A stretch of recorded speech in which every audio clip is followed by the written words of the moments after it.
Hi everyone, so here is Moonlight Soul, and back by popular demand, I brought over my good friend Marisa from Growing the Flow, and we're going to once again talk about stars and cars and compare the energy, and this time it's going to be about retrogrades because we have a lot of retrogrades going on.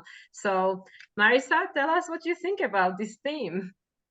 Well, I feel like it was a week, right? We're coming out of a week and we are officially transitioning from the water into the fire because it is Leo season today as we add to the retrograde fun. So it's been a little bit of getting our bearings from all of the water, right? All of the emotions and the flow and things washing up. So I've definitely been feeling this sort of a decompressing from all of that time in a lot of deep emotional energy, and now kind of drying out and looking to the fire of wanting to take some action and getting sort of re-inspired or feeling maybe a little bit of that like passion rising up for things, but at the same time we're still in this cycle of the re's, right? We talked about last time the re's of reflecting, and there's a lot of reasons to add to this because specifically with Venus in retrograde and Chiron as well, there's an energy of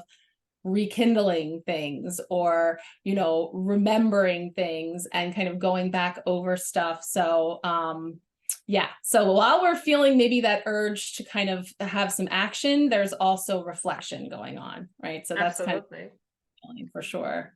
And I thought, well, we the two of us discussed this. I think this definitely was brought up to us by the 777 portal, which opened up the gateway, and then we had the new moon in Cancer, and now seems that things are changing because during the new moon in Cancer, we had so many energies happening. There were already aspects happening in the sky, a lot of activations, but they weren't exact. So all that was happening under the influence of the North Node still in Taurus on the very last minute, but now ever since we have the nodal shift, so now when the aspects are becoming exact, and now Venus is stationed in retrograde and tomorrow Chiron is stationed in retrograde, this is all under this influence of North Node in Aries and South Node in Libra.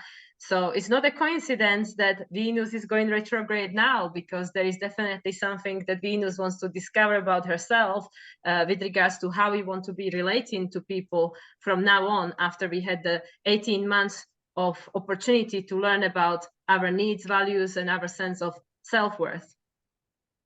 Yeah, definitely. So there's definitely this light shining on relationships of all kinds. So in some ways, looking at your relationship with others, but also your relationship with relationships, right? How you to other people and how you are coming to the table. That was a message that came up last week in our collective energies. We had the Three of Cups come up, and it was asking, who's at the table with you? Who are you connecting with? Does that still resonate for you? And then, who are you in your relationships, and looking at potentially having an opportunity to be more authentic and more bold in being who you are. And so that was all coming up, and now I think is going to be in this reflective bit of kind of looking at how we're relating, and maybe even bringing up, like I said, some of the rekindling of old relationships or the dynamics from those relationships. It could be coming up in with new people that are around you that are bringing up for you past dynamics or interactions with other people.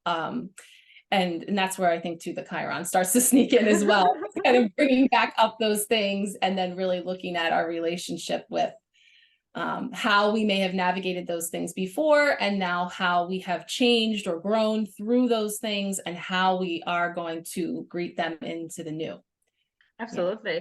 And I feel that potentially people might be thinking about the theme of Venus going retrograde with regards to maybe reconnecting with past loves and people from the past coming around. And maybe that will be the case for some, because when the south node goes over Libra. So it could be also an opportunity to perhaps make a new choices under old circumstances with regards to relationships, or it could be just people from the past coming around, or it could be also people from our present becoming the past. So it could be all sorts of different things happening.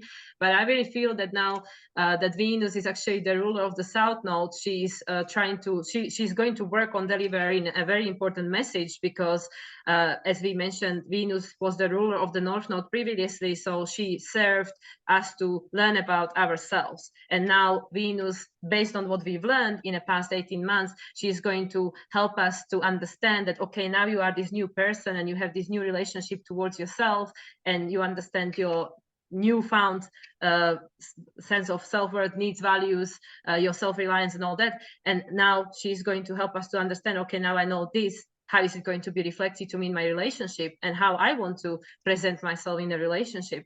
So I feel that this Venus station in retrograde, which for you guys over there is happening tonight, for us is tomorrow early morning, and it's happening just before Sun moves into the sign of Leo.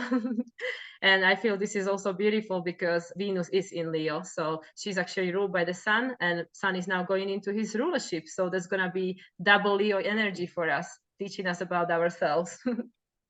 Yes, that's why I was so excited to be like, it's already Leo season, because I've moved on. And that's what I was seeing. Like, it's almost like we've been at sea, you know, and it's like, even if you're just kind of floating out there and you've been in there so long, you're like pruny, you know, like all shriveled, you're like waterlogged, coming up out of the sea. And it's like, all right, it's time to dry out. Like, that's kind of how I was like, all right, I'm already there in my mind. I'm there, but it's almost here. You're right. It's going to be tonight. And yeah, what you were saying about, you know, the rekindling or the going back and second chances. And I was telling you this funny little catchphrase that I got from a tarot reader online, the tarot ship with Jimmy. He was cracking me up with his little phrase, and I added to it. So we can look for makeups, breakups, shakeups, and wake ups. So overall, this retrograde, you know, no matter what Venus has taught us, what we have learned, what are we going to do with that? And it can go in any number of directions, of course. And so whether that is makeups, reconciling, second chances, you know, coming back and having a do-over or rekindling, or breakups, you know, coming to terms with things that are no longer serving us and moving forward, shakeups, you know, just, you know, things kind of changing and shifting in any kind of way. It doesn't, and that's one thing I always like to say too when I talk about retrogrades, is like, you know, they get a little bit of a stigma about being like something to fear, and it's nothing to fear. When we, especially Mercury retrograde and things that are kind of trendy, this is about, you know, being aware with the energies that are streaming onto the planet, so that we're mindful, not fearful, you know, wanting to align ourselves with those energies to work with them. So if this is a time where we can reflect on relationships and money and circumstances, or if we're looking back at our wounding or whatever retrograde is presenting itself, then we have an opportunity to, it shakes things up, right? It stirs things up, it gets things going, where we're having an opportunity to face those things, to look at them. And then you know, the shakeups and the wake ups, because the wake up is the like, okay, now I see the full picture of perhaps what that relationship was serving, or what that came up to teach me, or, you know, that old wound that I have been healing from actually has empowered me now. And I'm going to wake up, shake up, and make up something new from that, you know, like, so I love this play on words to say that it really is actually an exciting opportunity, if we want to look at it from that perspective, to, you know, to really see what it is coming up to teach us and where we can take it from here. Absolutely. And even like from the evolutionary astrology point of view, when planet goes retrograde, it's an opportunity for acceleration in our evolution, because in a sense, yes, we have to sometimes go back over something in order to recognize whether it serves or it doesn't, because sometimes we just get into autopilot and we get comfortable with the process of what's always been, and we kind of don't even notice if it's still working for us or not. And now Venus going retrograde in Leo, and Leo is the sign of creative self-actualization. And now, after we've had this new moon in Cancer, we were talking about last time, all this about creating this new identity, creating this new version of ourselves. And now we might go like, okay, well, I'm becoming a new person, so perhaps that which I before considered my purpose and my source of happiness maybe is not the same thing anymore. So I feel that that's also what Venus is going to try to help us understand once again, is that, okay, if you're becoming a new person, how is that going to shift your life, your creative self-actualization, the way you want to show up, the way you want to shine your Leo selves. And this is obviously going to, at the same time, affect our relationships, because when we change, our relationships change, because relationships are the mirror. Exactly. Yeah. And that's something, that came up last week. We talked about that too. Like, not everybody necessarily likes it when we change or understands what's going on. And so that can shake things up, right? It shakes it up because we're stepping out into a new version of ourselves. And that is like, we're being reintroduced.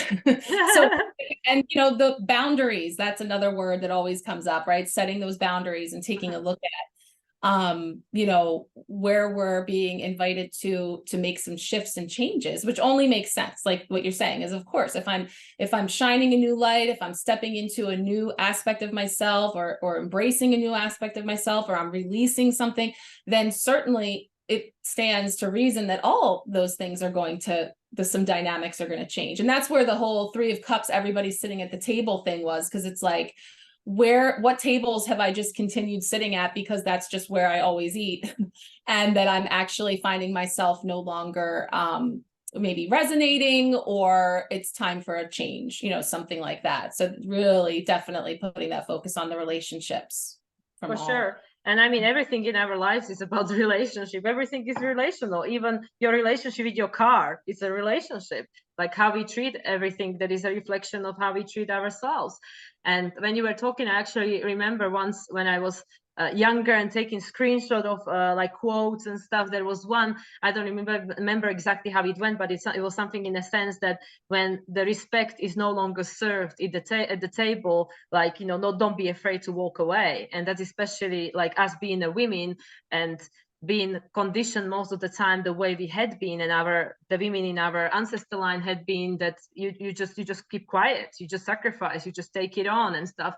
And that in many cases caused what we were talking about last time, this people pleasing. So now when North Node has moved into the sign of Aries, which is all about the self, the sign of self-discovery, I think that there is going to be a lot of shifts, because now that people understood perhaps a new sense of self-worth, and now they're going to start this journey of self-discovery, perhaps working on themselves more, noticing that what they desire and stuff more.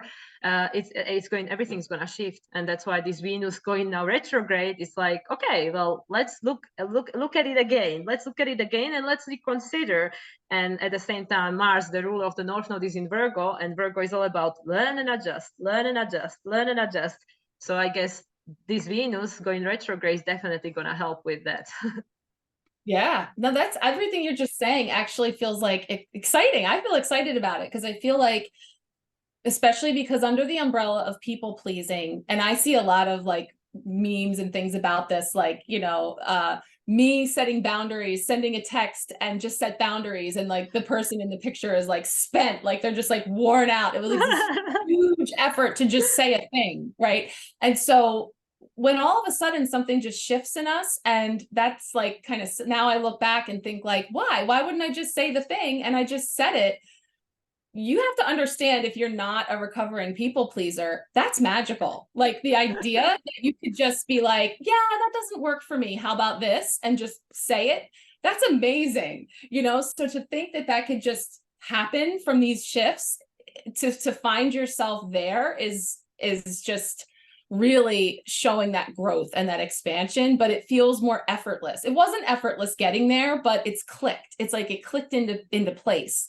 And perhaps this time that we are spending with Venus in retrograde is really about reconciling all of that and seeing that come into materialization. Like it's materializing, that this is what it looks like when I'm standing empowered in my relationships, and when I am expressing myself authentically, which as being influenced by all of those other aspects as well. But it feels very empowering to me, that Absolutely. idea. Yeah. And also just the Venus, like in traditional way, Venus in Leo, what she represents is the queen, you know, like I'm the regal Venus. Like I respect, I expect respect because like it's a queen, you know, it's like this king of the jungle, the queen of the jungle. So that's again, if the respect is no longer served, I am going to now reevaluate, is the respect being served? And now with this Mars in Virgo, it's like, okay, well, let's see what we can do about this. And this is actually tying nicely with the Chiron retrograde, because Chiron is ruled by Mars, because Chiron is in Aries, and currently the North Node has just moved in there. So eventually there's going to be a conjunction between the two, not so long from now, because the nodes are moving anti-clockwise. So it's going to catch up with Chiron. I believe it's before the end of the year. But this is again the same thing. Chiron is going retrograde. So Chiron has been trying to teach us since 2018-19, since it's been in the sign of Aries, that it's okay to go in this new direction. Perhaps it's okay to relate in a new way, to maybe put yourself first finally, because I mean, if you don't, who will? So, then we externalize in our power, because we go, okay, I put you first, but then if you don't put me first, then who will put me first? So, I think that the whole way we've been relating to each other and how we will be relating, it's shifting. Yeah, absolutely. Yeah, I'm sitting here looking at my cards like, ooh, what should I pull a card as we're talking about this? Because we have a little spread and just kind of feeling into these energies. And the cards that came forward before when we were talking are so great that I just left them here. So I have them, but I was just thinking of pulling a card while you were talking. So I was thinking about it. So I'll pull one to get us started, because we have 5 over here waiting, and they are just so on point with this little retrograde spread that I was tuning into, just to kind of get a sense with everything that's coming up. So with what you were just saying, I love that quote, by the way. Yeah, I'm definitely seeing. I don't know exactly how it goes. I don't have it verbatim, but the essence of the meaning, Yeah. But it's so powerful, because it's like you can choose, where you're going to sit, where you're going to put, and what are you nourishing yourself with? That's another thing, nourishing yourself and what you are taking in and digesting, and what you haven't digested. We can just keep bringing in all the analogies about breaking bread and sitting at a table, and the people that we are there with, and recognizing that you're free to get up and move at any time. You don't have to eat. And so I love that, because it really does speak to, again, just being empowered in your ability to just take a look to see what all those relationships were serving you, what was being served through those relationships, and then decide whether or not that's something that you want to continue to consume. And this is the perfect deck for it, because it's the John Holland Psychic Tarot of the Heart. Yes, we said our soul decks, and this is the other one. So we used the blue one last time, and we're using the Psychic Tarot for the heart, because we are definitely so much into the heart healing and opportunity for connecting in with the heart, with our wounds, with all of those aspects of relationships. So let's see. Ooh, 2 of them just jumped out. And Leo rules the heart, so why not? That's right. So look at these. Okay, so yeah, talking about these, and it's something about you and me, Mila. Guess what? 2 9s. Nines again. So if you saw our first collab, we were like 2 7s, 2 9s. The Hermit came up a minimum of 3 times. There was so much pattern in the numbers that came through. What do 9s mean, right? We're ending a cycle. We're coming to the end of a cycle. We're closing a chapter. And we have the 9 of Swords and the 9 of Wands. And so the 9 of Swords is coming up as darkest fears. So this is so much about the head, the crown, what we believe, our thoughts and our beliefs. And, it's like nightmare energy, the stuff that keeps us up at night, hamster wheel that we're playing over and over again. And so many of us have had relationships where woulda, coulda, shoulda, right? We're replaying what we would have done, what we should have done, what we could have done. And we're living in the past, replaying things, when actually, what has passed is past, and it served its purpose. What is that purpose? And so here we are kind of having this opportunity to reflect on what did that bring forward for us, that I can extract from that the goodness, extract from that the learning, and then move into this new chapter. And in order to do that, we have to rest and reconsider. So this person is just kind of ducking into this cave with their backpack, and they're just taking a break, taking a breather, taking a moment, rest and reconsider, right? To take a moment to reflect on what that relationship or that heart hurt or whatever it is, the purpose that it may have served, because then I decide when it's time to get back up and get out there and take that action. So yeah, those two are definitely reflecting this energy of resting, reconsidering, and really facing the fear, which is in the head again. So we're connecting, we're invited to connect in head and heart, and to feel into, not try to think our way out of it or try to analyze our way. Because, no matter how many times we woulda, coulda, shoulda, it's not going to come out any other way. We're not going to recalculate some other, meaning from that, other than taking the best and leaving the rest, so that we can learn from it and then move forward. Yeah. And there is so much I can talk about that. And by the way, before I start talking, let me just say, like, I don't know if people are able to notice, but the man that is resting is getting this spirit shining the light. You can see that there is that light coming onto his crown chakra. So it's this, sometimes we do have to stop and just do nothing in order to be able to connect with our intuition. And I should listen to this advice myself for sure. But actually what you were saying is exactly the energy of retrogrades. And that's why, yes, we cannot physically go back in the past, but that's what retrogrades are giving us the opportunity to do, to go over, like, in our mind, in our, memory, that is this still what's serving me. And actually the very interesting thing is that during this phase of the new moon and what happened after, Venus, just before now, because she's just stationed in retrograde tonight, she is making in conjunction the blind spot to both Neptune, which is the higher meaning, and to Pluto, which is our evolution. And both of those are already in retrograde, because as we know, we have Pluto, Saturn, and Neptune, and they're all connected by rulership in retrograde. And now Venus is joining, and there are these blind spots, these two blind spots. So again, it's like you're becoming a new person. So it's okay not to know, because obviously the more you're changing, your belief system is being changed, your priorities are being changed, your sense of purpose is being changed, your sense of meaning. But we're not going to figure it out overnight, because this is a process of happening. And that's what this Mars in Virgo is saying. It's all these mutable signs that are saying, just take it easy. You have time, because retrogrades, we have time to reconsider, rest and reconsider. So it's beautiful how the cards are literally showing exactly what it is.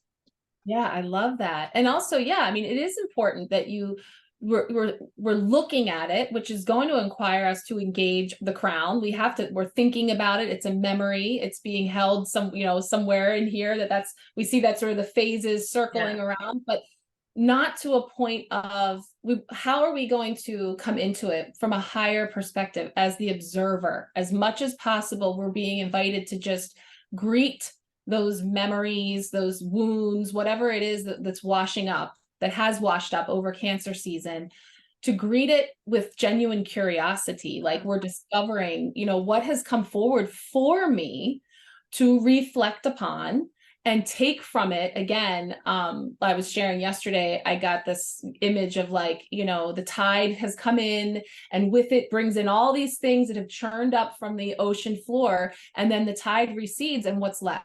The shells, the seaweed, the jellyfish. Like, what are the treasures that I'm going to pick up, put in my pocket, put in my knapsack, and take with me? What am I allowing to be carried back out? Right. And so, but not in a fearful way. Not this carries like worry, anxiety, again, like that fear-based, versus coming from the heart, getting into the heart, where it's coming from the place of love, where we're having the ability to just, again, observe how it's coming in, detached as much as possible.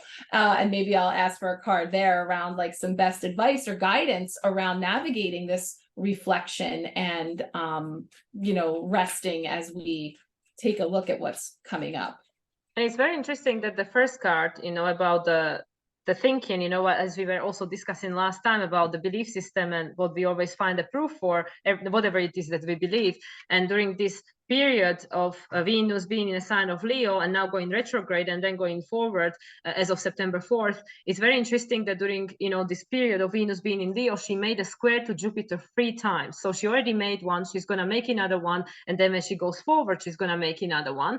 And Jupiter is ruled by Venus, and Jupiter is currently in Taurus, which is, again, what do you believe about yourself? What are the lies you tell yourself that are then literally paralyzing you because you think, oh, I cannot do it. I can't go there. I cannot fulfill this desire I have, like Venus in Leo. She's like, I'm ready. I'm ready to show up. I'm ready to go after it. But this little squeaky voice in our head that is Jupiter in Taurus at the moment, that what it is that you believe about yourself, because Jupiter expands everything it touches. And it's interesting how Jupiter represents the belief system, but also the teacher, and how we were talking about the people that come into our life. Well, they teach us, but what do you believe about what they teach you is up to you. You know, like they are just teacher, but what you make out of it and how you create your belief system is your free will choice. So I feel that this first card that came up was literally talking about these Venus Jupiter squares that has been happening, and there will be still 2 more. Let's see, best advice for navigating that. Listen, you see that I was shuffling? Yes. Guess what this is? The Hermit, no? It is 9, the Hermit, correct. The Hermit that came up a minimum of 3 times the last time we got together. So we now have 3 nines. Wow. Seek. Where do I seek? I go within. And that green is the heart chakra, right? It's healing. Green, emerald green is bringing in the vibration of healing. This is such an opportunity for healing. Yes. And also, another thing I always see with this card with these 2 blue birds is like these trajectories. And so when you're talking about relationships of all kinds, when you're talking about, you know, these dynamics, you know, we see this again of all these fools on their journeys and how we are all helping each other to facilitate our fool's journeys in any number of ways. That, you know, again, when we're in this centered place, in this grounded place, in this place where we're connecting with our wise voice, we're listening, not to that squeaky voice that you mentioned, not that one, but like that still wise voice, suddenly we can see how that other character in our story actually played their role to a T, whatever it was. And so then we kind of start to get this like, wow, you know, had it not been for this person stepping to me and pushing me out of my comfort zone and making me feel all of that anxiety and anger and lower vibrational energy, that when I think about that situation and I'm playing it back over in my mind and what I should have said and would have said and could have said, all of a sudden I realize, oh, I was invited there to step up and say a thing or to take this action or what. And I chose not to at the time, based on where I was energetically, you know, where I was in my journey. And now, for having had that experience, from having felt the vibration of that energy, I have learned from that. And now I'm feeling empowered the next time that I would encounter that situation, that I would handle it differently. You know, that there's something I know now that I didn't know then. But I mean, 3 nines coming up here in a row. I don't know what to say. We can't get away from this energy. And the Hermit is just so beautiful, because it really is about rest, reconsider, go within, right? Get out of your head. This how-to little model that we have here to show us that, you know, it is about even on the bottom is the 4 of Swords, just breathe, you know. It's a timeout. It's reflecting, it's looking at yourself, coming face to face and being able to glean perspectives on the reflection, what you're looking back at, and now seeing it in this new light, seeing it in this new way. It's really beautiful. And it's so interesting that actually today, when we're recording this, we had the exact opposition, you know, that we were talking about last time, all these energies of the new moon, but today is the exact opposition between Sun on 29 degrees of Cancer, just before it shifts into Leo, Pluto on 29 degrees on Capricorn, and then we have both the nodes now currently newly in Aries and Libra on 29 degrees. And what is the 29 degree? Is the end. is the end of the cycle. You know, this is the anaretic degrees, the 0 on the 29 degrees, anaretic degrees.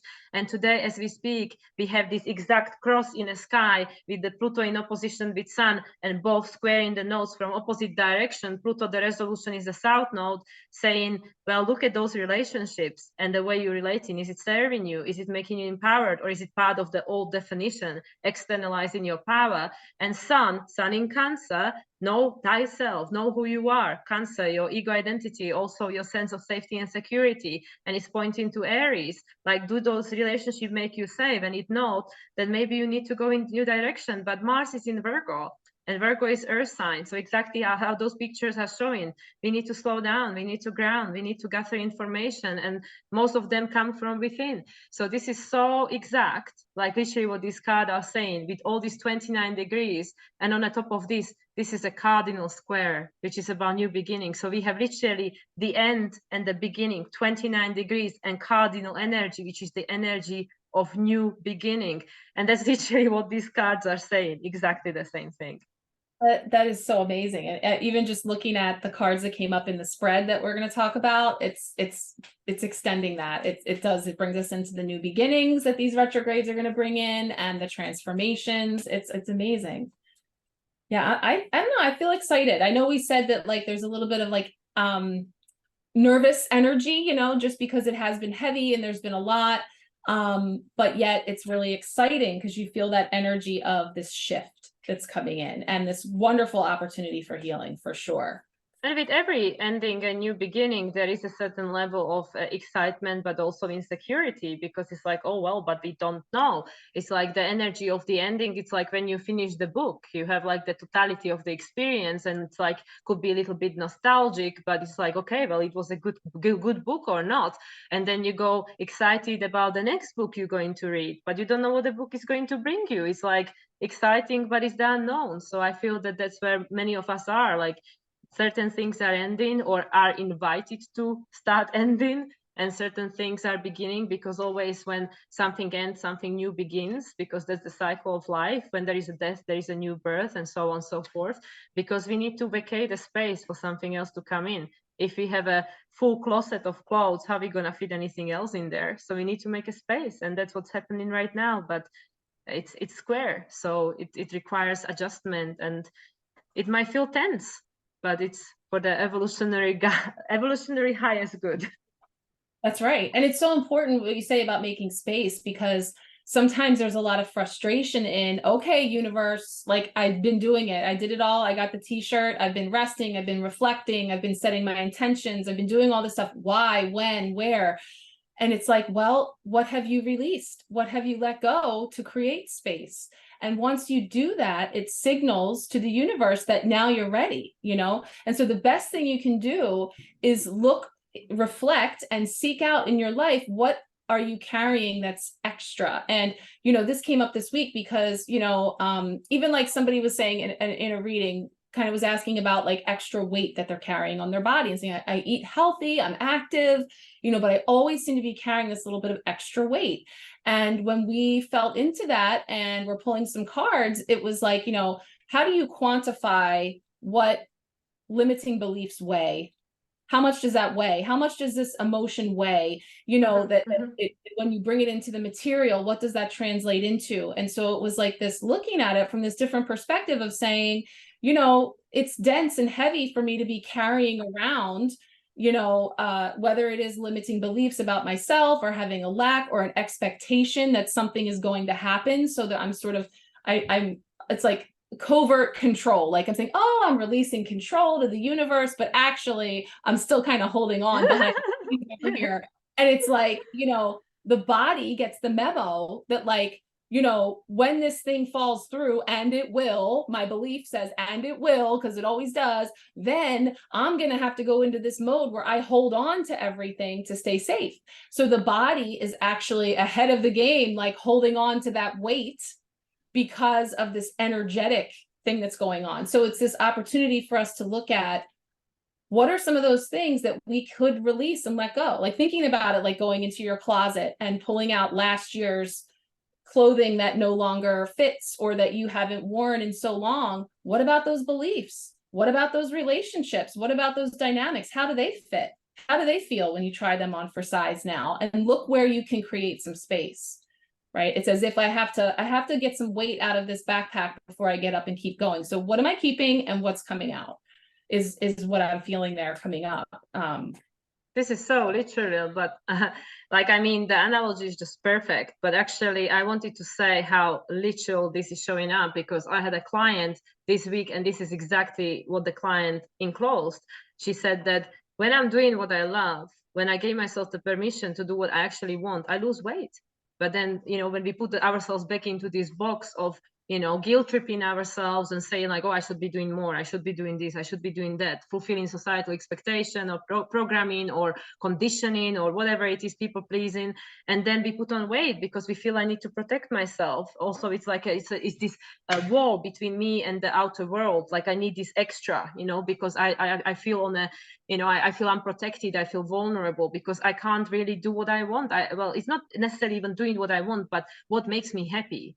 Like, it's like everybody knows, they have the inner guidance within them, and they know what it is for them that makes them feel inspired and happy. And that's why I always say to every single one of my clients, I am not going to tell you what is your purpose or what is the meaning of your life, because only you know what it is. The seed is within you. I don't know how you feel when you see something that makes you feel happy or excited or inspired or motivated or whatever. Only you know, because you feel it, and nobody knows what it is. And that's why when we go against ourselves, then the body tries to protect itself. Yeah, it's so true. And that speaks to, you know, that as a reader or as a guide who's giving that, you know, insight to someone that, no, I can't tell you, you know, what to do or what's going to happen, because ultimately it lies within you and your free will and your ability to make that shift. And so I'm helping to show you a perspective that will perhaps create an environment where you now feel safe and clear on making that shift. And it's amazing because that's so true. That so often, you know, something shifts in our life and the weight or the physical aspect that was presenting itself as the squeaky wheel, which I always say, like when people come to me with physical stuff, medical stuff, or, you know, aches and pains and injuries, it's like, I'm not a doctor, but we get at it from an energetic perspective to see how those things then show up physically in the body. And so often when you work at it from the energetic perspective, the physical stuff falls away, shifts, aligns itself, you know, in some way. So it's so interesting how, you know, it does actually equate to actual weight, you know, physical weight or ailment or injury or something that's making itself known, coming from that energetic place, that belief or that something that we're carrying.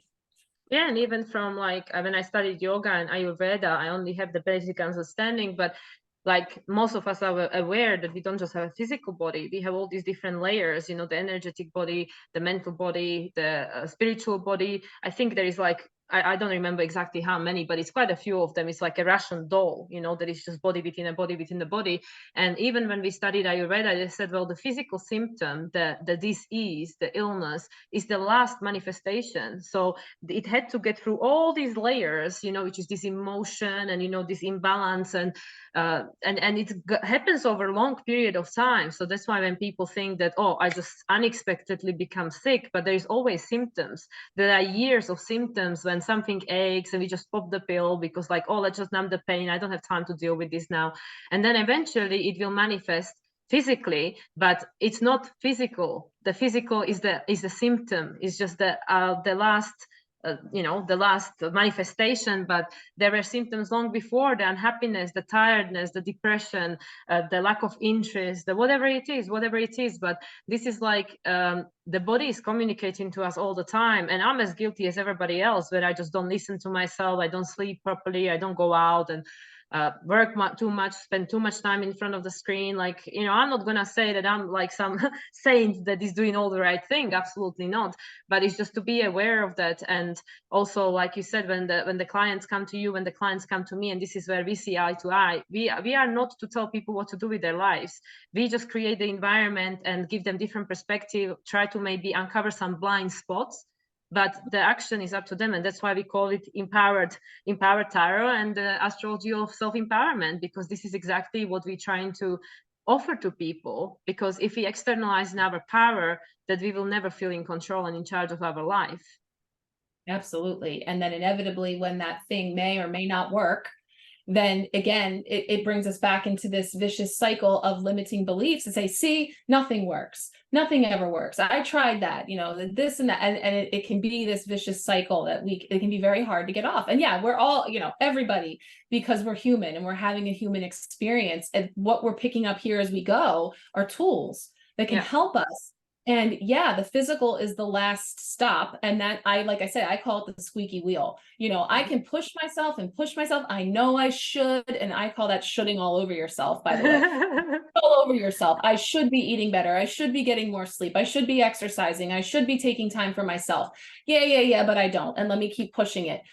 Finally, when it physically hits the fan, when the should hits the fan, then I have to let the squeaky wheel stops me in my tracks. I lose my voice, right? Same. I have a you know, or if it's not my physical body, it's like the computer shuts down. It doesn't work. The internet, like things keep blocking me, you know? And so then it's like, oh, is this trying to tell me something? You know, like, I know, right? Ignore it anymore. We've all experienced that, but that's what it is like, how do we notice those things? When we stop. When we slow down, when we go within. So that's what this is saying. Not once, not twice, 3 times. Saying it louder for those in the back. You have to do the re's. We've got to do the re's before we can move on. So there, you know, it's just, it keeps coming back up 100 different ways, but it's the bottom line, right? And it's so funny because every single example that you mentioned was exactly my experience too. Like, I don't know if people are aware, some of the viewers might be new followers, but actually just under a month ago, I think it was, I lost my voice. I literally overextended myself. I was doing readings back to back to back. And then one morning I just woke up, I had no voice. And I was like, what the hell? How am I going to do my reading now? And like, well, you have to take a break, because if you can't talk, you can't do social media, you can't do readings, you can't do nothing. So then I was so frustrated, but I actually was forced to slow down. I had no choice. And that sometimes when nothing else works, like you getting tired, you getting frustrated, you getting angry, and you still don't listen, then universe will take your tool, the one with which you work. And in this case, for us, is the voice. And that's exactly what happened. Yeah, I said that because it happened to me. It happened to me at the end of last year as well. So, and actually, that new moon solar eclipse in Aries in December that we were just reflecting back to with the nodal shifts, it was just before that. I was still hoarse then, and it was like, you know, so that has been a series of breadcrumbs that I relate to as well, sister, because same thing has happened to me. And it's like, what happened then? All of a sudden, all the things you said you couldn't do, when you're like, you know, oh, I can't do that. I can't tell them that I have to reschedule, or I can't, all of a sudden you couldn't you, right? Because like, what else do you do? I don't have a choice. So it's just, it's showing us over and over again, you know, and it's amazing. It sounds funny when we look back on it. In the moment, it doesn't feel so amazing. I get that. That's why it's so frustrating. We learn, right? We learn from that and say, I have seen this before, and I know what will happen if I don't choose to take action, empowered action. Because I can wait for this wave to come along. I can wait for my tower moment. Yes, we can, but you know, do I want to take the long way, the hard way? Do I want to be empowered and maybe take the leap? See what's coming up here. It's so strange. Is it the heart chakra? Yes, and yes, 2 cards again. Oh, wow. So this is 6 of Cups, simply love, and this is 7 of Cups, decisions and daydreams and decisions. So bringing in the heart chakra. Yeah, so we have this energy and of the 6 and the 7 coming in around the 9s to bring us into the heart and to remember, right, to reflect back and have that sense of awareness, and then making those decisions, right, coming into, and look where her hands are. They're in the heart chakra. They're in the area of making the decision from a heart-centered place. She's not in the head. She's in the heart. Even though the 7 of Cups talks about not knowing everything, not knowing how it's going to turn out, you know, and so that can bring us into a sense of dis-ease when it comes to making decisions. But there's this sort of comfort in, I don't know, I love this version. It doesn't make me feel anxious at all. Some of the Seven of Cups, you know, there's dragons and snakes and things that we don't, you know, we don't know what's going to be in that cup. I always tell the story about this nature center when I was a kid, where they had these boxes and you would stick your hand in the hole and you don't know what's going to be in there. It could be a pine skin, it could be a snake skin, it could be a turtle shell. So you're just kind of like, oh, you know, and then you feel, you know, it's a fur pelt or something. And it's like, I have to tune into my heart. That's what I love about this card, is so aligned. There's this alignment of coming into center, coming into my heart to make this decision. And it's daydreams and decisions. So it's letting me imagine, consider the possibilities, and then make a decision from that place. Not out of fear, not out of being pressed in a corner and I have to make a knee-jerk decision or something, but feeling this ability to make a decision, stand in the power of having made that decision, and then go for it, even if it is snakeskin or something that might creep me out. So it always reminds me of that, of having to feel our way, not necessarily to know.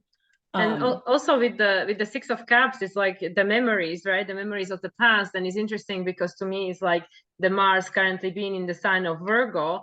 And it's like, you know, the Virgo is trying to discern, is trying to help us to discern. So sometimes we have to go back, like review, you know, the memories of the past, like, okay, how did this make me feel? What are the experiences that I gather that I now have that I didn't maybe have before? And now I can discern, I can make the right decision for myself. I can ground the energy, because again, like it's the earth signs. It's like, you know, the ground into it, not just make a decision just, you know, from the head, just like some spontaneous quick decision, but it's actually, let's feel into it, let's ground into it, let's, you know, like connect this water that is just passing the season of the Cancer, the 29 degrees, the totality of understanding, how did this make me feel? And now the sun is moving to Leo, like connect with your heart, connect with your inner child.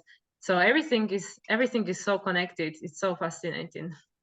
And that's perfect, because that's literally like, you can look at this as you reflecting on your inner child and holding your inner child, you know.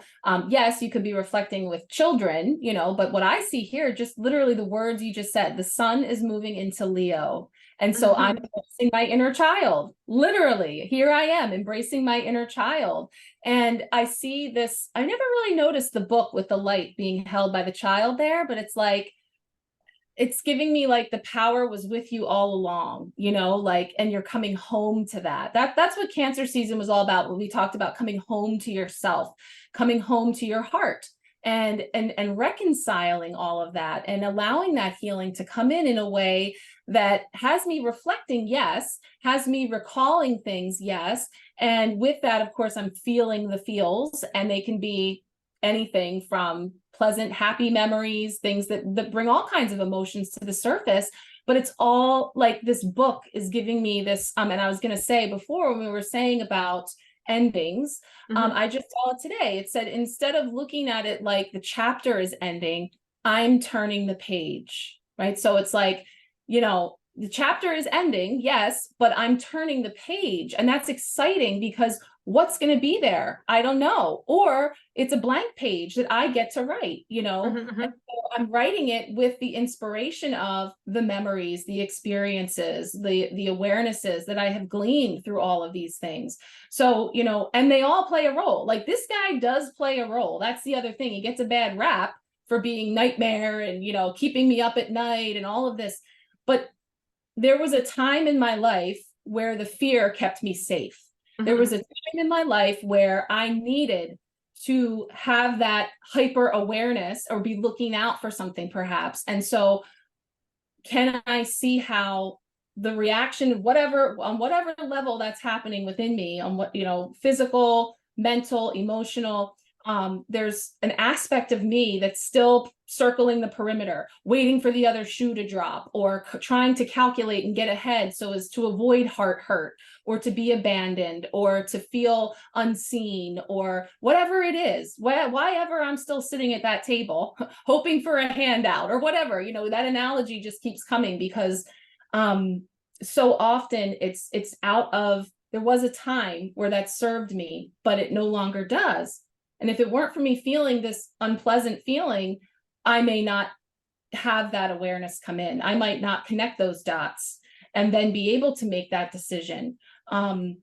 So this, this serves a purpose too. It all is serving us ultimately, even if it keeps us up at night or it's unpleasant. And this is so perfect because this so reminds me of the trine between Venus, retrograde in Leo with Chiron retrograde in Aries. And Venus is the rule of the South Node. So what did serve me before in a relation to other people? Like, how did I treat myself or others, or how did I allow others to treat me? Because there was something that I got out of it, because there was some achievement of that. But now Chiron is in Aries, so Chiron is like, okay, well, but we want to go in this new direction. I don't want to be, for example, a doorstep for someone anymore. I want to, I want to go my own direction, whichever way it is, that I actually would feel empowered, that I would feel myself, I would feel authentic, I would feel individuated. And with the Mars being in, Mars being the ruler, being in Virgo, and Mars is the only planet this year that is not going retrograde. Like, I mean, Sun and Moon don't go retrograde, obviously, but all the other planets are going retrograde. Even Chiron is going retrograde. Mars is not going retrograde this year. So Mars is the only one that is going forward, the conscious way how Pluto actualized its desire. And Mars currently is in the sign of Virgo, which is this discernment. What did it serve me in the past that maybe doesn't serve me anymore? So it's like literally so interesting with these two, Chiron being ruled by Mars going retrograde, Venus being the rule of the South Node going retrograde. They're going to make a trine. And this is a positive aspect, which means that, okay, we're retrospecting, we're reevaluating, and now look up to Mars, the one that is direct. And Mars is in Virgo. Mars is going like, okay, well, I'm discerning. I'm gathering all this information, comparing the nodes and discerning. Is this serving me or not? Is this taking me in this new direction? North Node in Aries. Yeah. And it's like, that's what I feel like.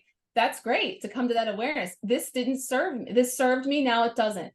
So what? That's what I'm hearing. So what? So then what? Right? Woulda, coulda, shoulda has me circling around. It served me. Why didn't it serve me? And I'm trying to rationalize and come up with something that has already passed.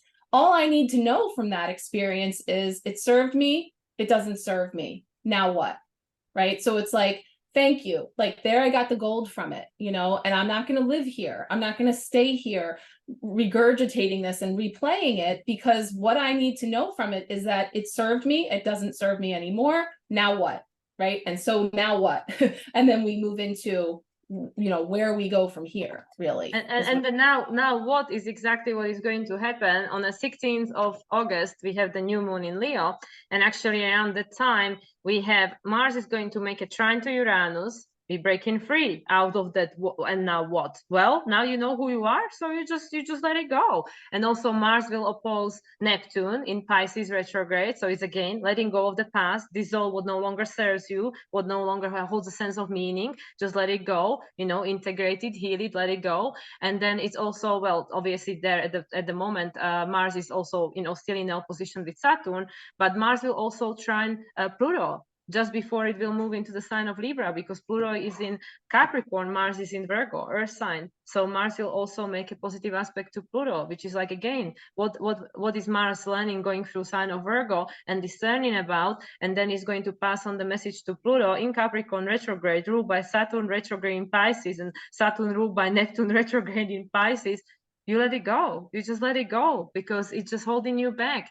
It played its role. It supported you when it had a sense of meaning. But maybe now, during this transit of Mars through Virgo, we had the opportunity to discern: does this still hold a meaning? Is this still supporting me? Is it the tool in my basket that is actually still useful? Is it broken?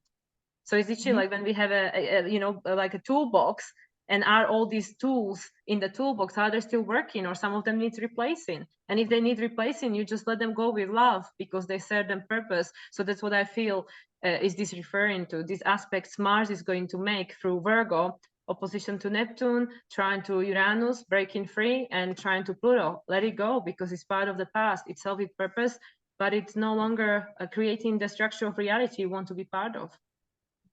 Yeah, it's all the same. It's creating space. It's making room. It's again, it's like reconciling or making peace with, and parting, like you say, with love again, because it's all serving you. It was always serving you. And so I don't know, I'm still at the restaurant, at the table, being served and choosing from this menu, and I don't have to eat everything on the menu, and I don't need other people to order for me because I'm my own, you know, it's just all this energy of this opportunity of choice that we're having, you know, and to use discernment and, you know, and that it's okay to, you know, not everything is for everyone or for me anymore, you know, and so there's just this energy of being able to release and let go so that I can bring in the new.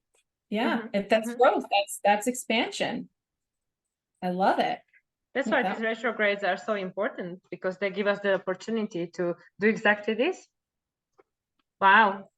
And now we got 4 of Wands. I had a feeling a 4 was coming up because when you were talking about Mars and Aries, I was thinking about the Emperor, and I was thinking about structure. I was thinking about stability. I was thinking about our foundations, and this is joy and stability. And one of the things I love about this version is the rings, and they're all connected. So it reminds me of, you know, mind, body, spirit. It reminds me of different aspects of self and how they're all always interconnected.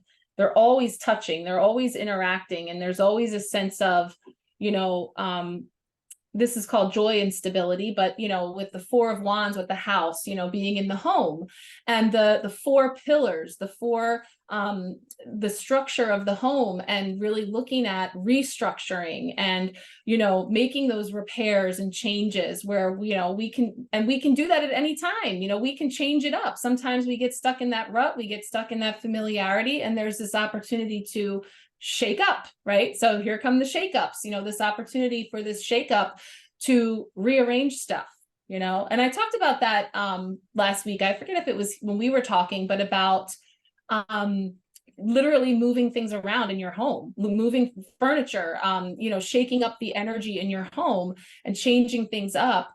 Can really be a great way to shift the energy, especially if you're like exhausted. Like, we're making it sound so easy. Exactly.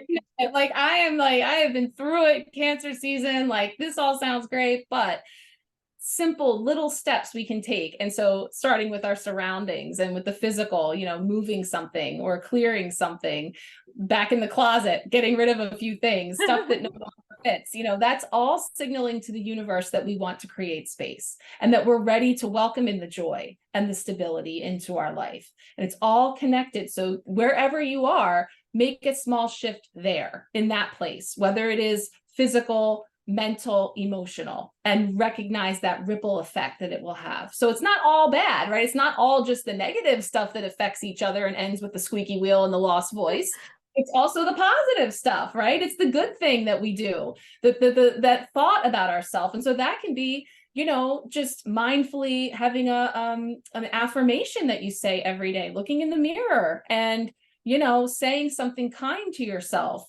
Venus, right? Beauty. We're looking at ourselves in the mirror and we're really looking at, you know, what do you love about yourself? It doesn't have to be about your physical either, but like, what do you love about yourself? And if you had to come up with 3 things that you love about yourself, spend a moment in that energy to be thinking about that, you know, and that helps then to shift that energy. Because it, you know, 4 of Wands is celebrating and happiness and coming together with tribe and, you know, again, being at home and all of that energy and milestones too. And again, there's like a very celebratory energy.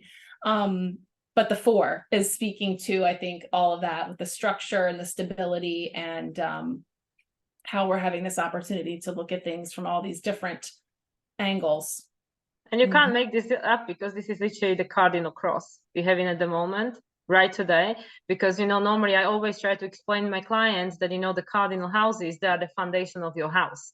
You know, they are the 4 pillars. You know, the cardinal houses, 1st, 4th, 7th, and the 10th, you know, which is like you, my family, my relationship, and yeah, my job, my career, whatever, you know, and that's literally what we have activated today, because it's literally happening between these cardinal signs. You know, the nodes are in Aries, Libra, and the Pluto is in Capricorn, and the Sun is in Cancer on 29 degrees. So again, you know, it's exactly the same thing. Like, what out of your foundation is coming to the close and new is beginning, new is replacing it. So it's the 29 and it's the cardinal, it's the ending and the new energy, and it's the stability, the foundation of our life, because the cardinal houses are the foundation of your chart, which is your blueprint of your life. So it's literally, and like a lot of my clients, I mean, obviously it takes a certain kind of client to be interested in evolutionary astrology. It's not everybody's cup of tea. Everybody's excited, even though we can see the whole world is falling apart. There is a lot of things that are challenging, but people are exciting because they go like, well, I'm excited for this new thing to come in because I'm ready for it. So it's like exactly like what we described. Yes, there is this square in the sky. Yes, it's challenging, it's intense, but there is still this sense of joy and like excitement, like, okay, but something new is coming. It cannot be worse, right? Like it better be better. Yeah, that's beautiful because it can be both. It can be both. I can stand here and hold both awarenesses, that it's challenging and it's difficult, and that there are some foundations that are crumbling and some things that need to be rebuilt and restructured for sure. But I can also find the joy and the happiness and the celebration in life. And yeah, they're excited because they're ready to turn the page. This chapter is ending, but I'm turning the page, and I'm going to choose to do it from a place of joy and stability within myself. As for me in this house, right? Because I can't control all those other things around me, but I can hold the awareness that those things are also true. Both can be true. But you know, usually it's through the challenging situation that we find our strength. Yeah, because absolutely. we don't know it's there until we're being challenged. Yeah. Until you need to, right? And that's the other thing. That's the tension and the contrast and the things that happen can be the greatest teachers and shine the brightest light on something that can no longer stand. Something that could look really good from the outside, like bringing in the foundation of the house and the bottom to the top. It's like if the bones are no good, you know, then it's going to fall, no matter what color paint you put on the outside, you know, however you dress it up. So, you know, it's really bringing to light all of that and giving us an opportunity to play an active role in the restructuring. That's what I was saying. I'm also thinking of what you always mention with this Chiron, you know, Chiron retrograde and a Chiron specifically, you know, like that there has to be the crack, you know, like how the light gets through. I know that you have the exact quote from Rumi, and also, you know, like usually are the challenging situation where we really connect with our empathy and compassion, that when we struggle or when we see other people struggle, it touches something deep within us, and then we really understand what really matters in life. And it's not the fame and fortune, even though they are definitely enjoyable, but it's not the thing that really matters. So I really feel that no matter what's going to happen, there is a level of challenge, but there is a lot to look forward to, a lot of joy, because whatever happens is just going to hopefully bring the best out of us through challenges. And that Rumi quote, if you just don't mind mentioning so beautiful. The wound is where the light enters you. Yeah. Yes. And then in turn, that scar, that healing that you have done is how you're shining your light through that. Yeah, really beautiful. I'm actually going to record my Chiron video and do a Chiron spread, a collective reading. Maybe tonight? I don't know. Tonight or tomorrow. But you still have time. You still have time. Chiron is going to retrograde tomorrow. I just flipped over a whole bunch of cards, but yeah, that's really beautiful that, you know, when it comes down to it, may the most beautiful parts of us be what show up, you know, what comes through, what shines through in the end, you know. Let's see what comes up with this joy and stability. What else do we need to know? Oh, we've got Ace of Swords, clarity of belief. So nice. This one, because Ace of Swords is, you know, I don't need all those 9 swords. I don't need all 9 of those ideas, thoughts, beliefs. I just need the one clear belief, this aha, this light bulb moment that clicks. And that's what we were saying. Like when it clicks, all of a sudden it's like effort. It's more effortless than it's ever been. It's just sometimes you catch yourself and be like, I should like really be losing my stuff right now. I should be freaking out about this thing that's happening, but I'm kind of not. Like I'm okay with whatever's happening. Like I'm just moving through it. And suddenly you catch yourself that you're handling something in a new way, and you just effortlessly, mindlessly reached for tools that you now have and you use them and they worked. And you're like, oh, okay, that's what it's all about. So there's this energy of clarity coming in, this clarity of belief. But also with the way that he's releasing the butterfly and hand on heart always reminds me of, you know, if you love something, let it go. You know, this energy of letting go of something, no matter how hard it is to pry it out of your fingers, open up, right? And let that go, because that's where the growth and the expansion and the transformation comes from, right? From caterpillar to butterfly, and that yucky process in between, the metamorphosis, hand on heart, right? So connecting in with heart chakra, with healing, coming from a place of love, opening and letting it go, and trusting, right, that what is meant for me will not pass me by, that all of these things are happening for me. And you know, I've already done the other way. I know all about that other way. Why don't I just even allow myself to try this, to go to allow myself to let this thing play out and see how it goes, is how I'm feeling, like that Ace of Swords coming in with this, cutting through this opportunity for a new. And sometimes if we don't, sometimes universe will pry it out of our hands, you know, which is like what happened with me and my ex-boyfriend. Like, you know, whatever happened. But at the end of the day, I didn't want to let it go. I had to let it go. And it was like literally universe, you know, giving me the opportunity to realize that you'll be okay. You know, you'll be okay. You just have to find the trust within yourself. And I can imagine that for a lot of people, it's like that they have to actually lose something that they felt that they like needed, to actually understand that they didn't, that everything they need is within them. Yeah. Or when that the thing comes into your life that is most aligned with you, where you are now, like whatever's next on that turning the page, once you have that thing, it's like, oh, now I see why this couldn't come with me. I couldn't bring that with me. It doesn't fit. And it served its purpose, and I let it go with love. And it is a part of my memory. It's a part of my story. It's in those prior chapters. But I turned the page, and now something new has really come through that wouldn't, had I not created that space. Had I not allowed that to come through. So that's really very beautiful. Yeah. And that's part of the Six of Cups, the kind memories of the past. It's the Six of Cups, it's the Seven of Cups, and making that decision and allowing it to unfold. I can't see the whole staircase from here, but we're doing so with trust and belief. I knew he was going to come up, the Emperor, and he was over the wrong way too. So, you know, there, you know, so now we have this, you know, energy of the Aries, we have this energy of the masculine, you know, and he's a planner and he's very structured. And I usually say about the Emperor, you know, he doesn't do anything he doesn't know will be successful. But in shadow, you know, that can lead to a bit of rigidity. It can lead to a bit of like, you know, stifling yourself or not taking moves or being too much in the head, too analytical, too.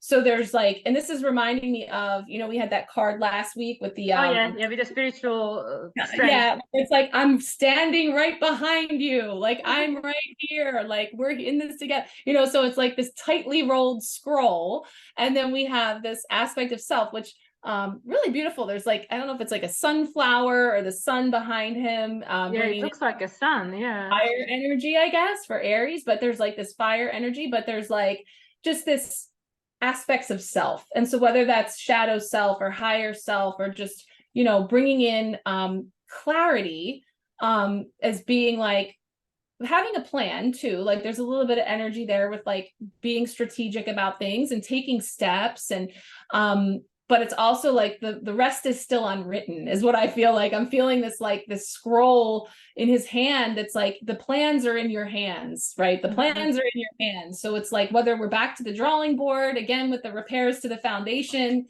and we're restructuring some things, maybe that's what it is. It's that, you know, structure, yes, but restructure, you know, where it's still in flux. We're still figuring that part out. That's what this time period is for. You know, that's why we're getting gifted again, like another reprieve to step back and really get clear, you know, on what the plan is and where we want to go. But we're also holding that plan loosely, because we know that the best laid plans that's don't work out, right? Of staying flexible and open.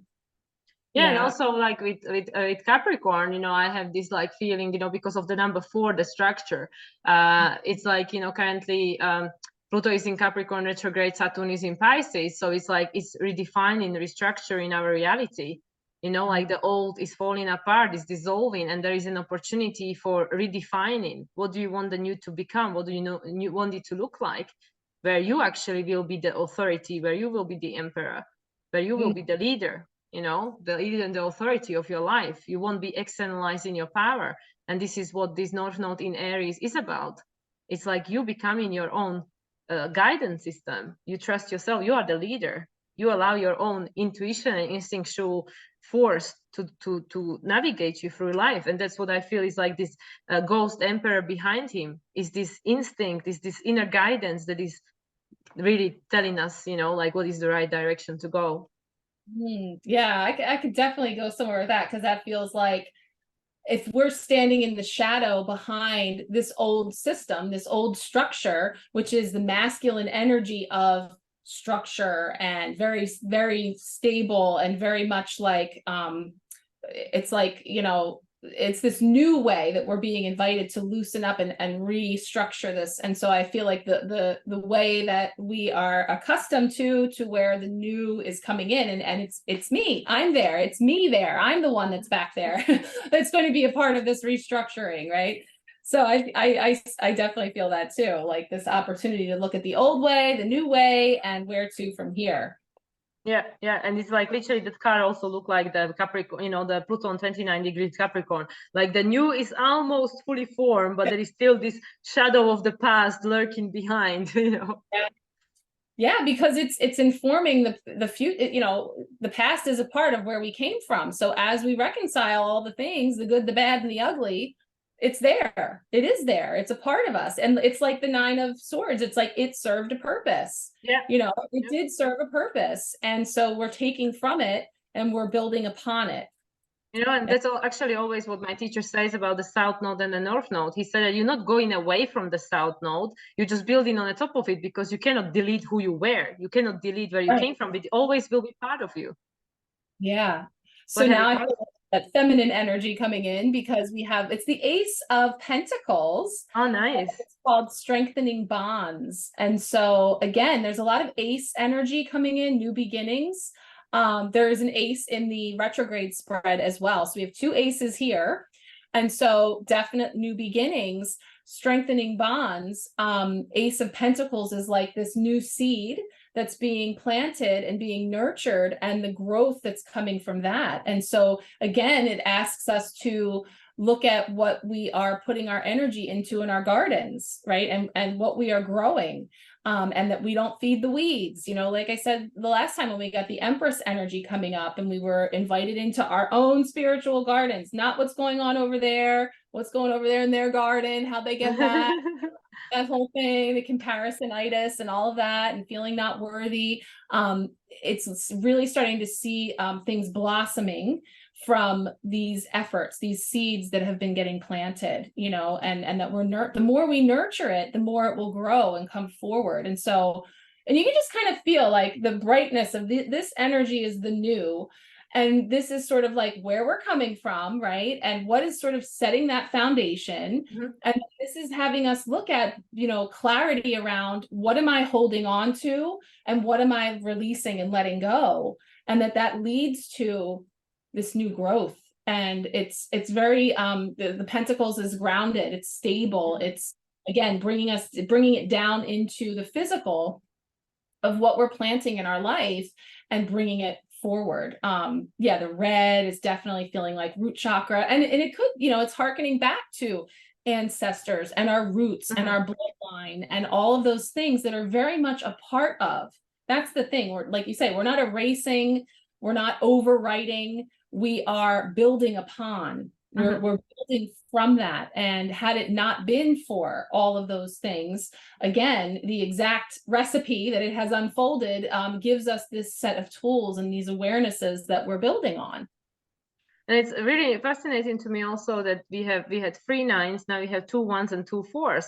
So it's like all these endings, and the 4 is like creating this structure. You know, we had the cardinal cross, now we have the number 4. Also, like the Cancer is the 4th sign of the zodiac, you know, is the representation of the home, the family, the ancestor line. So it's like, yeah, we stabilizing what we already have, but we expanding that, we building up on it. So it's like, yes, we're not letting go of that. We're not deleting or erasing what was, but we are expanding then, we evolving that, and then there is the new beginning, this, you know, this new way forward, this garden that we are entering, the number 1, the Aries, the new beginning. That's beautiful. And the 4th chakra is the heart. Yeah. So the 4th chakra is bringing us into the heart again, because that's where the garden is, right? That's where we're nurturing everything. And ultimately, when we bring it into material and it manifests in our life, then it's completely integrated all the way up to that 1st chakra, number 1, right? And so everybody's on board, head, heart, all of it. So that's a really beautiful, I love that. I didn't even see it. 4, 2, 4, 2, 1s. I don't know what it is with the numbers, but we always repeated numbers. Yeah, it's definitely really painting a picture. So yeah, I'm feeling it. I am excited simultaneously, while also, you know, feeling the feels and moving through it. So it's all a part of it. Yeah, and especially this week, there was so much adjustment going on since that new moon in Cancer. Like, I know me and you talk, so we know what's been going on, and it's been quite a challenging week. Like, there was quite a lot of intensity, a lot of emotions, a lot of weird energy. Like, where did this come from? It really was. And it was just, and like I said, it just felt like, you know, water into fire for me, like just sort of this jostling around, like with all these feels, but like it was murky. It was just kind of like blah, you know, it was kind of like a funky energy. So, you know, observing that, seeing that and saying, oh, okay, well, what was that about? You know, and checking in with self to see, you know, on the physical level, what's going on? Am I tired? Am I, you know, am I hungry? Am I overstimulated? Am I hormonal? You know, whatever's happening.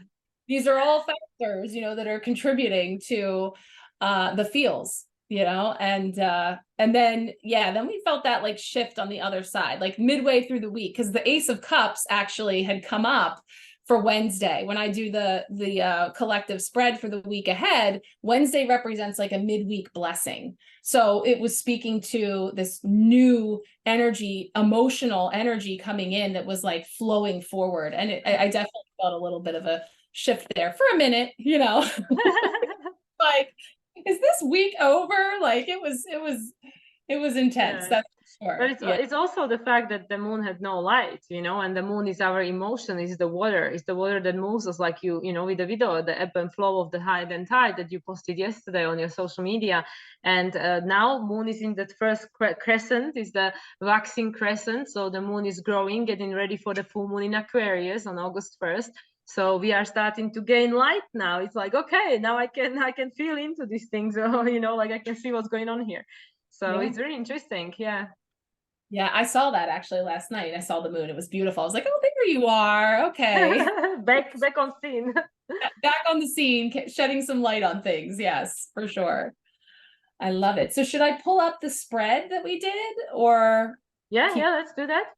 See what comes up. So I have a little spread that I do for generic retrograde. Sometimes I'll do like, I'm doing a special spread for Chiron, which I love. And like I said, I'll be putting that out in the next couple of days. But this spread is these 5 positions. And so I was tuning in ahead of this just to kind of feel into the energies. And these are also from this same deck that I've been pulling from, Psychic Tarot for the Heart. And the first position is representing a card that shows what this retrograde has in store for me. So I thought it was just so perfect that the Ace of Cups came forward as love abounds, because it doesn't matter what retrograde we're talking about. What does it have in store for us? There's that Ace of Cups, but it's so beautiful here with the green and the blue and the third eye energy in the center of the heart and the ripple effect and the light that's coming from behind. There's heart healing. There's beautiful energy of flow. You know, the retrogrades are helping to access any of that stagnancy and to flush out and clear out that energy so that we can emerge renewed and replenished, and this energy of the heart chakra, but also the third eye feels very aligned, you know, with our intuition, with our feels. How are we feeling? And, you know, coming from Cancer season, we've been in the feels, but it's been a bit overwhelming. This feels like we're out of the water, we're drip drying here, and we're gleaning those perspectives. You know, we're getting that awareness that's coming in. So I thought that was just perfect, because both of them were so centered around the heart, the healing, the wounds, the feels, and then also accessing that higher perspective, that objective perspective, you know, that we're able to sort of take it all in from a perspective that's open to and allowing ourselves to take the goodies from it and move forward with those new tools. And this to me is also like this redefining and recreating our relationship with ourselves. You know, because now we have the understanding, we have the feel for what matters to us, for what we need. And now this Venus going retrograde is giving us the opportunity to reconsider like which direction we want to head towards, that would give us this sense of happiness, you know, this pursuit of happiness. And then subsequently the South Node is in Libra, so maybe we need to take something away from the other to give back to ourselves. So like this is to me like this heart is being reborn, your own heart, because you're nurturing it, you're taking care of it. Leo is all about the heart. We are in Leo season now, so it will be all about your heart. And then you have more to give, because once you take care of yourself, that there is more to give, the cup is overflowing. Yeah, that's beautiful. Just it's an abundance of feeling. It's an abundance of blessings, really, because it's coming in and it's bringing that clarity and that cleansing energy. Yeah, that's really beautiful. The second position is an interruption that this retrograde will cause. And we have the Seven of Wands, choose your battles.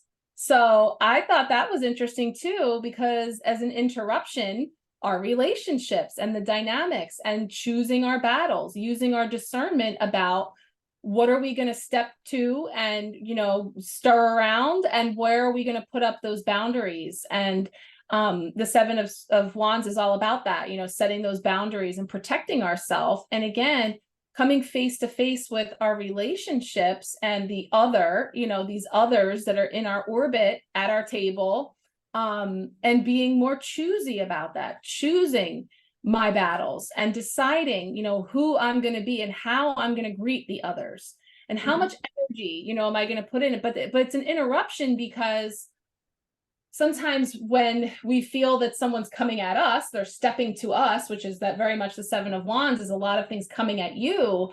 There's that initial ego, like, how dare you step to me? Like, how dare you come to me with this? And then this, you know, reaction, I identifying with this for experiences I've been having. And so there's that initial reaction, but like, am I just going to dive in there into the pit and start slinging around?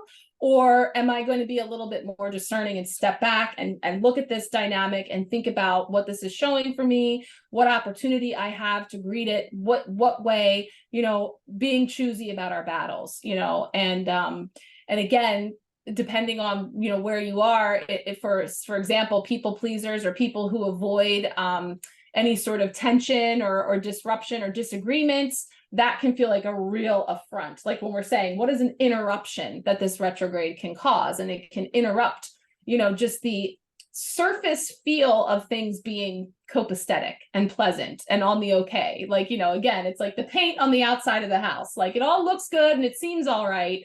And this is rocking the boat. This is creating some friction, but ultimately it's for the best. It's about those boundaries. It's about being more discerning and choosing our battles. Yeah, because that's why what we were talking about, that if you start putting up boundaries, and if you like in a sense want change in your relationships, perhaps like wherever it is, it could be even with your boss at work, it doesn't matter what the relationship it is, the other people might fight back, they might want to push back, because it's also universe testing you, like, are you really ready, you know, to take the responsibility to have this new role, and what are you ready to do for it? You have to stand up for yourself. So like with these battles, like sometimes it's necessary, you know, sometimes we have to clear the air, because sometimes some words can be exchanged, needs to be exchanged, like of course in a constructive manner, but sometimes we can't help ourselves because, you know, as much as we want to be holier than thou, we still have our ego, and sometimes we just automatically react. We don't, and that's actually quite interesting because we had the card of breathe coming up a lot recently. I know in your different readings, the card breathe, just breathe, was coming up. And this is, I guess, when we could take that advice that when something triggers us, that first we just take that deep breath, which I know I shallow breathe, so I'm not very good at this myself. I should definitely breathe deeply some more. And then perhaps we have this 10 seconds, 20 seconds to reevaluate, how am I going to respond to this, rather than just instinctually, immediately respond or react, better said. Yes, absolutely. Taking that pause for yourself, taking that beat, taking that breath. I'm a shallow breather as well. And yeah, it's like, but the more in tune you are, okay, what I feel the feeling. I feel that somebody has stepped to me. I'm feeling attacked. I'm feeling somebody is coming into my space, and that's my squeaky wheel. That's the thing. My body is giving me a reaction that I feel threatened. I feel put upon. So I'm learning through my tools that when I feel that feeling, what do? I stop, I take a breath, I take a beat, and I drop into my heart, right? Drop into the heart, because when I'm up here or I'm just reacting viscerally because I've been attacked, we can look back and agree that usually nothing very positive comes from that, right? Because it's just going to create more battle. It's going to create more angst before we inevitably end at whatever the solution ultimately is. So yeah, I think that's an important thing too, to like take that beat, give yourself that moment to step back. If like, this reminds me of David and Goliath, like coming up against the giant with like, and I think it was like a sling with rocks. So it's like, if I've only got so many rocks here with this sling, I'm going to be really discerning about when I'm going to throw a rock and when I'm not. You know, like, does it make sense for me to throw this little pebble at this giant, this giant head? Is that going to be a good use of my time and energy and resources or not? You know, and before I know it, just stopping to contemplate that, I've taken a beat, you know, and maybe even add some humor into it to try to navigate it a little easier, for sure. Yeah, so the third position, we have an important shift that will happen during this time. So this is the Six of Swords, and this is the one that says healing begins. So beautiful. The curtain is being pulled back, right? And so there's some awarenesses coming in. And I love all the green. It's in the heart chakra, but it's also that's where we're anchoring into. We're anchoring into the heart. We're dropping into the heart. And that's really the foundation that we are moving through. So it's an important shift. Maybe that's a change for us. You know, that's something that has taken some practice and some intention in order to do that. But we're seeing that highlighted here. And, you know, this is that one that we talked about last time about dropping the swords overboard. You know, those old beliefs, those old things that we're trailing along with us that are slowing us down or holding us back. So this is another way to see that, with the curtain peeling back and really getting, again, some clarity on what we're going to put our energy into, what we're not. And in so doing, healing begins. It's the beginning of moving from that choppier, more turbulent water into the smoother water on the horizon, you know, because there is more ease and clarity as we move forward. So it's bringing in that shift where it's, and again, it feels like suddenly it's easier than we expected. It's easier than we thought. You know, maybe we thought that it was going to be a lot harder for us to stand up here, but we did it and it worked. And then it's like, oh, geez, you know, I should have been doing this all along, but don't get stuck there. We're not shooting all over ourselves, right? We're witnessing. Now you can feel. So now it's like, awesome, because now I know, yeah, maybe I should have, like, why didn't I should have done this sooner. But now you see the full perspective of like why that holding on wasn't serving you, because now you feel ease when you allowed it to open and flow. So yeah, that's really. I also feel like, because obviously she has this heart chakra activated, but the bottom, isn't that the earth star? Earth Star chakra, you know, the one under your feet. So I feel, because I know many times certain meditation, they make you to connect the light, pass it through your heart, and then ground it in the earth, you know, through the star, Earth Star chakra, and then connect with Mother Earth. So that's what it feels to me, that, you know, especially with the first card, you can see the light is coming into the heart from the top. And then it feels to me that, you know, with the third card, now it's touching the heart, and now it's going down through the heart to the ground. So it's like it's grounding us in that energy, that now you have that understanding. And, you know, maybe you had to stand up for yourself, you know, you just had to, you know, sometimes we have to. I mean, it cannot be all just you know, spiritual bypassing. Sometimes we have to act like humans and all that. But then when you know yourself, when you know your heart, then it's just like you said, it's hard, it's easier. Then it gets easier because you ground that energy. You know who you are, and you know what are your boundaries and what you stand for. Like you know yourself, you know what matters. So yeah, so that's kind of what I'm getting from that card as well. Yeah, that's beautiful because, you know, yes, the Earth Star chakra, and like in my Metatron color healing, that's a big part of it, because yes, it comes in and the light is coming in and we're connecting in with our higher self, but it has to be grounded. It has to be brought down to earth and brought forward practically in our life. But where does it usually get lost? In the solar plexus. It gets lost in there because of fear about not feeling worthy of, you know, all that lost in the sauce of the solar plexus, that it never actually gets to be integrated and rooted. And so here we see that it has, which is really exciting to think that we have actually moved beyond. The healing came in, we processed it in the heart, we metabolized it in the solar plexus, because we know that we're worthy. We're no longer fear, worry, anxiety. We're embracing the high vibration of the solar plexus, which is joy, courage, bravery. And when we did it, when we did the thing, when we said the thing, or we didn't do something that we always do or whatever, through the gut, we were able to actually integrate it and anchor it in and root it into our beautiful spiritual garden. So it just feels like this amazing, I love that, this idea of it just dropping in and then fertilizing and nourishing all the new that we're growing and bringing forward. That's really beautiful. And it's a number 6, so it's the number of balance, right? Balance. Just like we were talking about the lovers, the choice. You have a choice, and whatever you choose, you have an opportunity to create balance in your life. Yeah, and 6 to me is always relationships. I always think of Libra when I think of 6 and the balancing of the scales and the energy of harmony in our relationships, all relationships, with everything, everyone, with self, all of it. So that is really beautiful there. I love that for that spot. Because then the fourth one is saying something to be mindful of during this retrograde. And we have the 8 of Pentacles, which is dedicated effort. I love this card. I always love when this card comes up, because if we're being mindful that it's work, right? It's work in progress. And if this always reminds me of, like, you know, how long did it take to paint the Sistine Chapel? You know, creating this work of art for all time, you know, is something that is a process that is done over a lot of dedicated effort and probably a lot of misstrokes and retakes and, you know, things that are being improved upon in order to complete this masterpiece. But we see that they're on scaffolding, so it indicates being at from a higher perspective, from being elevated. But also, again, there's this beautiful energy happening here with this union of masculine and feminine, you know, 2 aspects of self, or, you know, coming into wholeness, or something that is a work in progress.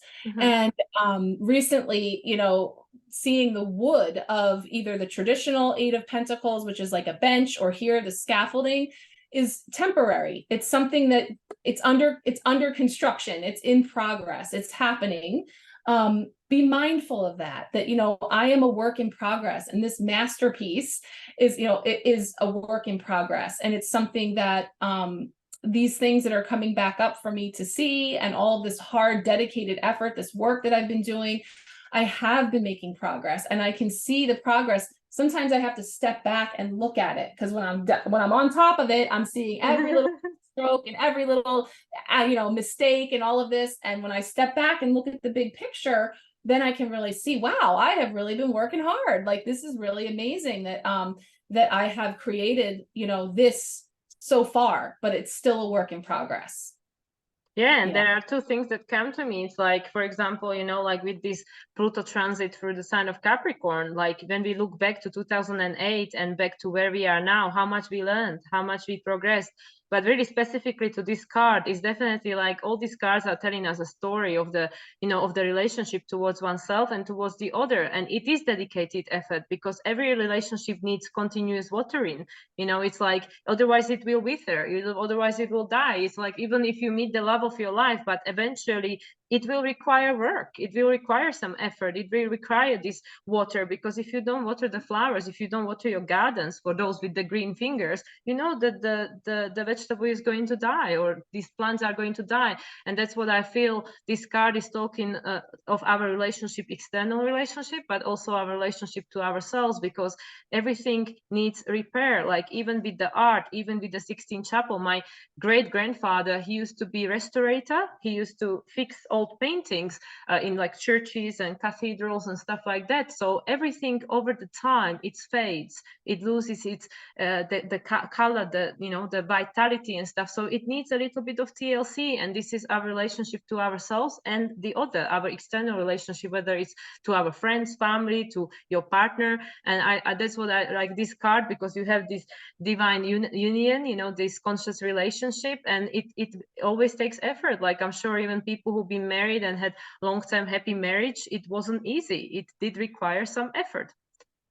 Absolutely. And choosing of battles. You have to choose your battles, but also you have to choose what you're going to water and what you're going to nurture. That's what we said. We don't feed the weeds, but you know, how much love and care are we giving to growing and nurturing and sustaining the relationships in our life of all kinds. But for sure, like it's definitely showing that that aspect of, and it takes two. There needs to be balance and harmony. It's not just one-sided, and whether that's you and another person, or you know, just coming into wholeness when it comes to attending to every aspect.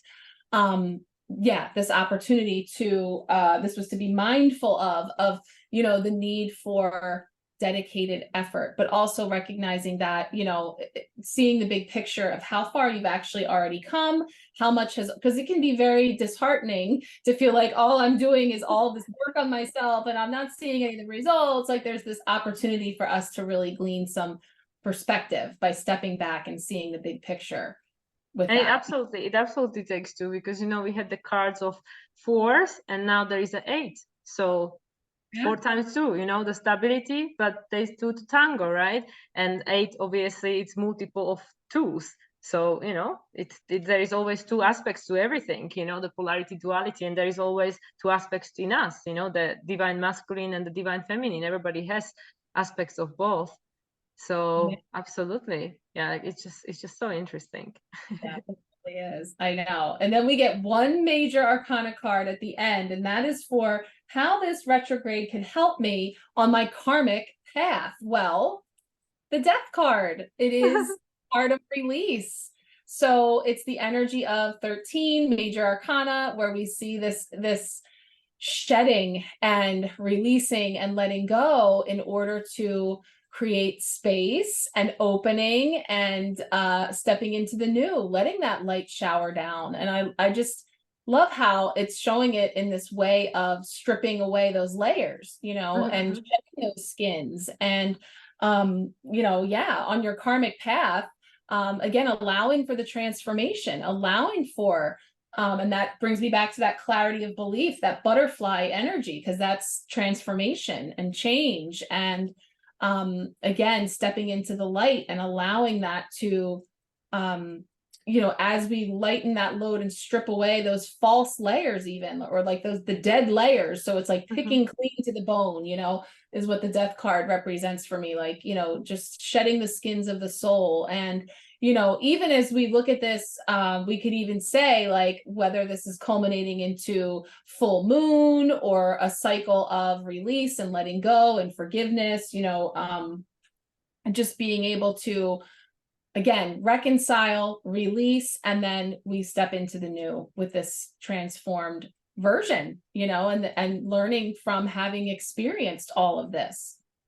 And it's so fascinating to me that, you know, it's also about because he's obviously dressed in something dark. So it's like when we face our shadow aspects of ourselves and give them a love and, you know, heal and integrate them, then there is more light, you know, there is more light. The dark turns into the light because we shine light onto it.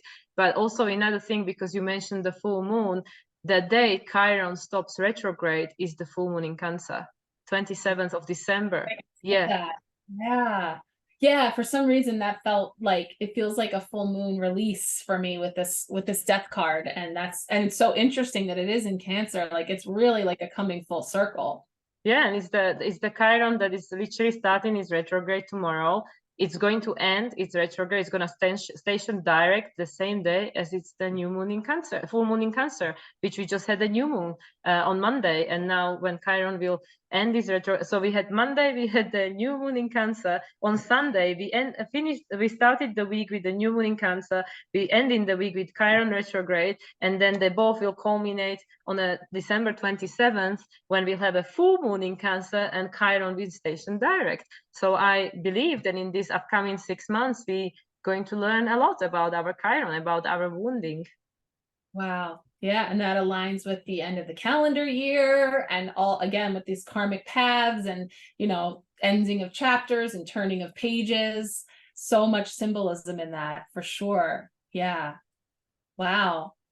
Yeah, when I saw these, I was like, I just have to keep these to share because I felt like they were really spot on with these energies that are coming up. And absolutely, and there'll be more. I mean, in August we have Mercury stationing the retrograde, Uranus, and then on the day when Venus stops her retrograde, Jupiter will start retrograde, and then obviously Mercury will stop its retrograde in September. He doesn't go for retrograde for very long, but it's interesting how there is like a change of a guard, you know, like, okay, I stop retrograde, now you go retrograde, and, you know, like there obviously some of them are retrograde at the same time, but by the end of the year, because Jupiter will station direct on December 31st, the only planet that's going to be retrograde will be Uranus.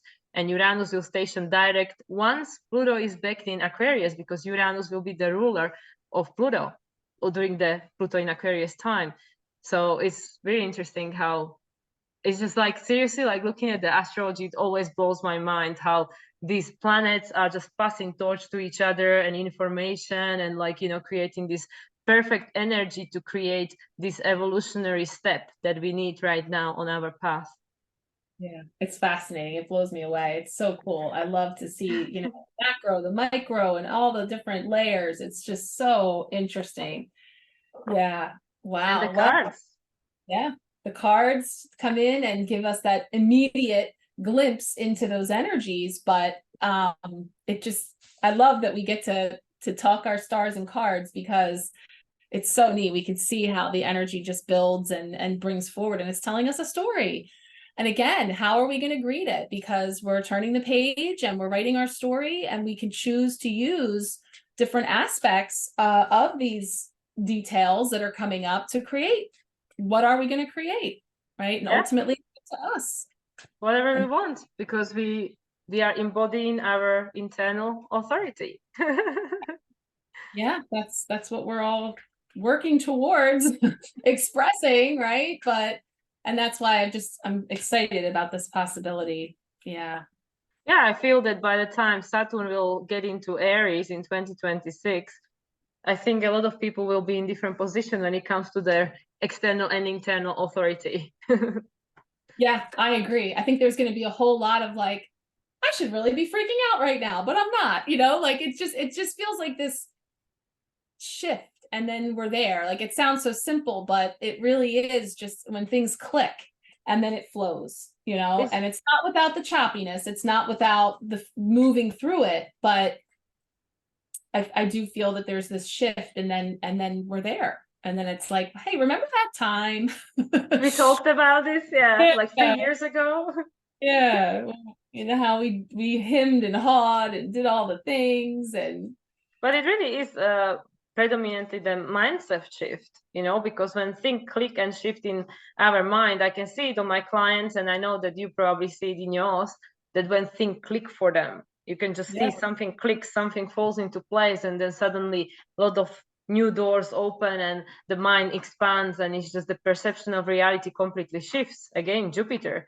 And it's just I don't know, I never stopped being at AVE with astrology and tarot and all these esoteric tools that we are being offered.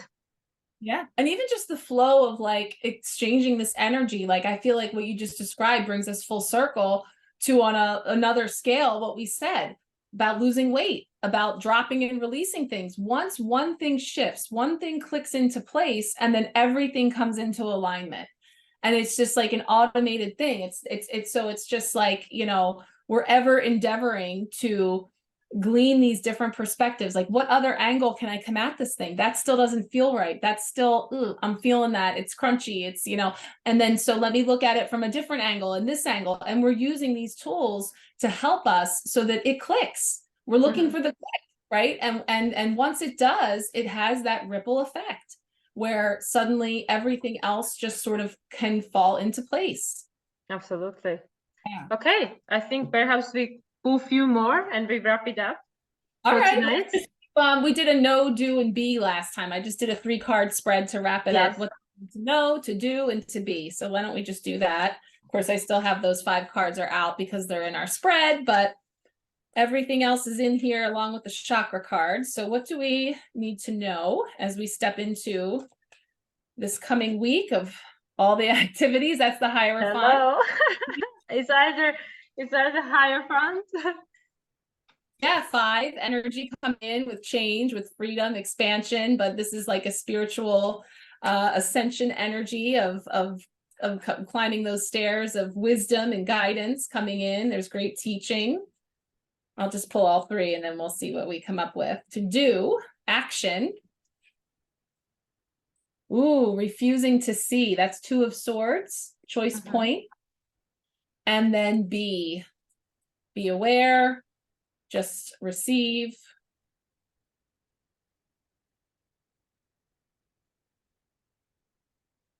Seven of Pentacles, awaiting results. So be patient. Yeah. Okay. So what do we have to know? And so this is a beautiful card of wisdom, right? And of spiritual guru energy of sort of like allowing ourselves to be teachable, right? To be, and whether you're in a position of giving or receiving the teaching, there's an energy of being a apprentice, you know, being open to allowing ourselves to experience these things. And we see children, you know, so talk about the inner child and this energy coming in with Leo and having this opportunity to approach things maybe with more of that genuine curiosity and wonder, not so much about getting it right or wrong or being, you know, aware of how much we don't know or feeling frustrated about being new at something, but rather being excited about the possibility that we're going to learn something from this, that and we know we're going to learn something. Let's find out. What is it? What are we going to learn? Having this curiosity and this understanding that, again, with that staircase, it's like making that decision of making a choice, even though I can't see the full staircase to the top. Each step I take is illuminating another and another, you know, being able to know that it will be shown, to trust that when I allow myself to expand in this way, that those steps are illuminated, you know, and again, whether you're the one doing the teaching or receiving the teaching or both, well, really, I mean, we're always in these, you know, energies of giving and receiving, that there's great learning in all of it, you know, and how we greet each other, and definitely coming from a more loving place. And it's also the number 5 that's been coming up for us a lot, the number of change.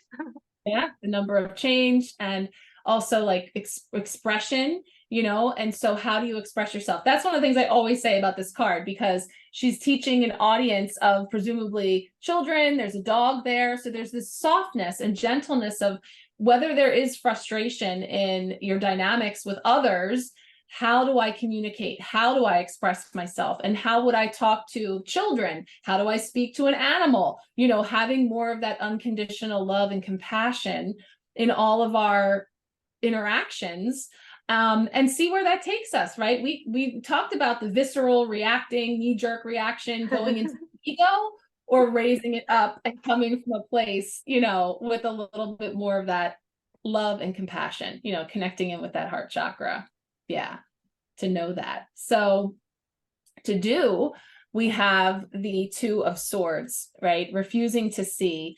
So, Two of Swords, choice point, being in a place where we have a crossroads, or a place where we can choose this way or that way, but we might feel the heaviness of that decision, or the inclarity around which way to go. But one of the things I love about this card is you can actually see this third eye is wide open and aware, and the light is here and it's trying to come in, but not with that heavy helmet on my head. When I'm weighted down by all of those heavy thoughts and beliefs, then I'm not going to see the light. I might not be in connection with my wise self. So again, to do is look up, right? Raise up your head and allow yourself to take in the full panoramic view, not just, what presents itself right here, so close up on it, kind of like that dedicated effort of like, when I'm looking at it like this, it can feel very limited, this way or that way, and neither one is good. Like, I don't like either choice. Perhaps there's additional options. So do be aware that, again, if you're feeling that heaviness, that's the indicator to say, let me step back, look around, take a deep breath, and allow myself to check in here and here to see, if there's more than meets the crown. That can be very weighed down with all of that, that old tendency to be very defensive and very much like protecting of self. And it's interesting how the light is shining on this crown chakra. So it's like, if you just, look for it, if you just accept it that it's there, but he's like all defeated that, nah, it's not there. And it's right there. We just can't see it because we're not open to it. Yeah, it's heavy, to carry all of that in the head. How much does it weigh? How much does that weigh? How do you quantify all those old thoughts, beliefs, memories that we're carrying around in a very like defeated kind of a way, is how it feels, very heavy, that what are we missing that we can see when we lift up and lighten, and allow literally lighten, let the lighten, let it light in right there. It's there, so do open up and look for the light, right? Be a light seeker, because there's always light, even when it feels dark and heavy. Yeah. And so finally, to be, and we have the Seven of Wands or Seven of Pentacles rather, and it is awaiting results. So, and it's interesting because I don't know, that looks like more of a moon to me than a sun behind her. Yeah. But it's the seven, and we see this energy again of the tree rooted in the ground, growing, coming forward. Again, it's culminating into the heart. So feeling like we're awaiting to see the fruits of the labor, so do be patient, pause, the seven has us being patient and reflective and just being where we are. Be present with where you are, see how far you have come, recognize all of that dedicated effort, all of that work. There is, even if we can't yet see the fruits, know that you have planted the seed, you have laid the groundwork, the root work, and continue to strengthen that and nurture that, knowing that that fruit will come forward. And that, the moon is just giving me that nod to the different, phases, and being present with where we are in a given phase. And just because, whether we can see the whole picture or not doesn't mean it isn't there. It's just that it hasn't materialized in our awareness yet. And it is the number 7, and it feels to me like the full moon in Cancer on 27th. Yeah. Because like you said, it looks like the full moon, and I'm like, well, yeah, it looks like the full moon in Cancer on 27th. Yeah, and actually, you'll see when I do my Chiron video, I'll put some pictures. I like to draw the parallel to the Japanese art of kintsugi, which is repairing the broken pieces of pottery with gold paint. And you'll see in those pieces, very much like this, you see all the veins, all of the gold lines, right? So it's like, that does feel to me like, yeah, just be patient and await those results, because as you move through Chiron retrograde, when you get to the end, that full moon in Cancer, you will be able to see the results. You'll be able to see the growth and the healing that has happened through this process. So that's really beautiful. That's awesome. Yeah, I'm Well, excited. this was super cool. Yeah, I love it. So glad we were able to work it out today. After this crazy week, yes. Yes, So I know. yeah, it's been awesome, and so many breadcrumbs came through as usual. It's interesting how these stars and cards always work so nicely together. But tell everybody, Marisa, again, where they can find you.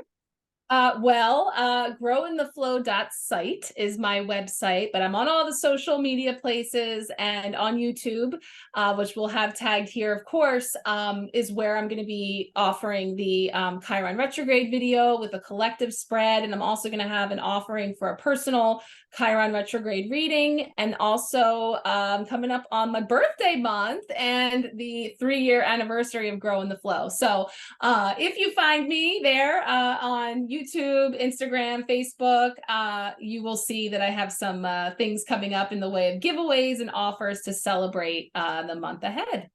Absolutely. And happy birthday to all Leos, including yourselves. And yeah, and everybody can find me on Moonlight Soul. So that's Moonlight Soul 369, and I'm on all the social media. So I guess if people are watching this, they probably know where to find me.